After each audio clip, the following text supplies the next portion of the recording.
मतदारसंघात विशेष मतदार यादी पुनरीक्षण मोहिमेला वेग आला आहे. भारत निवडणूक आयोगाच्या मार्गदर्शनाखाली सुरू असलेल्या या मोहिमेत 2002 आणि ऑक्टोबर 2024 मधील मतदार याद्यांची पडताळणी केली जात आहे. बीएलओ मार्फत नागरिकांची माहिती संकलित केली जात असून नवीन मतदार, विवाहित महिला आणि स्थलांतरित नागरिकांची नोंद अचूक करण्यावर भर दिला जात आहे. मतदार नोंदणी अधिकारी तथा उपविभागीय अधिकारी पाथर्डी प्रसाद मते तसेच शेवगाव तहसीलदार आकाश दहादाडे यांनी नागरिकांनी आवश्यक कागदपत्रांसह बीएलओंना सहकार्य करावे असे आवाहन केले आहे. आपण पाहत आहात आर्यव्रत न्यूज मराठी. आर्यव्रत न्यूज मराठीसाठी प्रतिनिधी संदीप नांद्रे, शेवगाव. नमस्कार, मी आकाश दहाडे, तहसीलदार शेवगाव तथा सहाय्यक मतदार नोंदणी अधिकारी शेवगाव पाथर्डी विधानसभा मतदारसंघ. लवकरच सकल पुनरीक्षण कार्यक्रम म्हणजे स्पेशल इंटेन्सिव्ह रिव्हिजन ही आपल्या मतदार यादी संदर्भातील कार्यक्रम सुरू होणार आहे. सदर कार्यक्रमाचे 2 टप्पे आहेत. पहिला टप्पा आता सध्या सुरू आहे, त्याच्यामध्ये मॅपिंग केलं जातं. मॅपिंग म्हणजे काय, तर 2002च्या मतदार यादीमध्ये ज्या मतदारांचे नाव होते तेच त्या मतदारांचे नाव ऑक्टोबर 2024ची जी मतदार यादी होती त्यामध्ये आहे किंवा कसे हे तपासले जाते. जर सदर मतदार 2024च्या मतदार यादीमध्ये असेल तर त्याचं सेल्फ मॅपिंग केलं जातं. आणि समजा 2002ला त्या व्यक्तीचं नाव मतदार यादीत होतं आणि 2006 त्याच्या मुलाचं नाव 2006ला समजा मतदार यादीमध्ये आलं, तर त्या केसमध्ये सदर मतदाराच्या मुलाचे नाव हे प्रोजेनी मॅपिंग मध्ये केले जाते. कारण की ते 2006ला तो मतदार झाला आणि 2024च्या यादीमध्येही तो मुलगा मॅप झालेला आहे. तर अशा केसमध्ये तो मुलगा प्रोजेनी मॅपिंग केलं जातं त्याचं.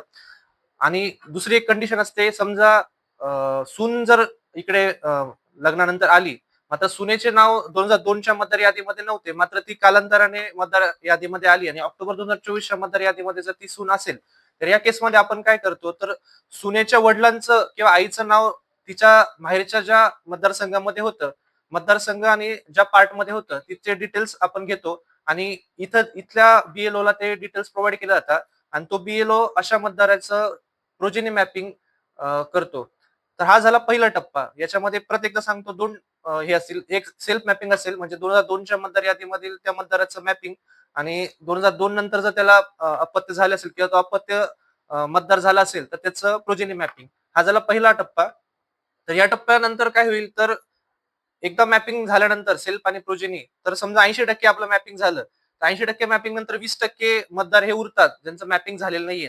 तर अशा मतदारांसाठी आपल्याला नंतर सुनावण्या घ्यायला लागतील. तर सुनावणीच्या वेळेस अशा मतदारांना एक फॉर्म दिला जाईल, त्याला इन्युमरेशन फॉर्म म्हणतो. तर इन्युमरेशन फॉर्म त्यांनी भरून द्यायचा आणि त्यासोबत 14 प्रकारचे कागदपत्र त्याला सादर करणे अनिवार्य असेल. तर त्या 14 प्रकारच्या कागदपत्रांमध्ये काही उदाहरणं देतो. तर कोणकोणचे कागदपत्र असतात, तर त्यामध्ये जन्म दाखला, पासपोर्ट, शाळा सोडल्याचा दाखला, पॅन कार्ड, आधार कार्ड किंवा कोणतेही सरकारी ओळखपत्र. जर सदर मतदार जर आदिवासी असेल तर आदिवासी वनपट्टा दिलेला डॉक्युमेंट्स, अशा इत्यादी प्रकारचे डॉक्युमेंट्स त्याला सादर करावे लागणार.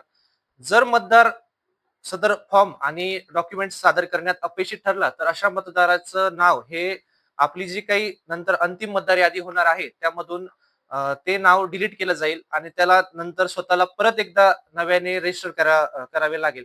तर माझे शेवगाव पाथर्डी मतदारसंघातील सर्व मतदारांना आव्हान असेल की त्यांनी आता जो पहिला आपला टप्पा चालू आहे त्याच्यामध्ये आपल्या जवळच्या बीएलओला किंवा आपल्या यादी भागाच्या बीएलओला संपर्क साधून त्यांनी स्वतःचं सेल्फ मॅपिंग, आणि जर त्याला अपत्य झाले असेल आणि अपत्य आता मतदार असतील तर अपत्यांचंही प्रोजेनी मॅपिंग झाल्याची खात्री करून घ्यावी. नसेल झाली तर त्यांनी बीएलओला आवश्यक ती माहिती देऊन त्यांचं मॅपिंग करून घ्यावं. जर यामध्ये आपण अपयशी ठरलो तर आपल्याला पुढे सुनावणीसाठी हजर राहावे लागेल. सुनावणीत जरी आपण परत हजर राहू शकलो नाही तर आपलं नाव हे मतदार यादीतून वगळले जाईल. आणि सदर कार्यक्रम हा सर्व जाती धर्मातील व्यक्तींसाठी असून सगळ्यांनी या कार्यक्रमाचा लाभ घेऊन आपलं नाव मतदार यादीमध्ये कसं राहील या अनुषंगाने प्रयत्न करणे गरजेचे आहे. धन्यवाद.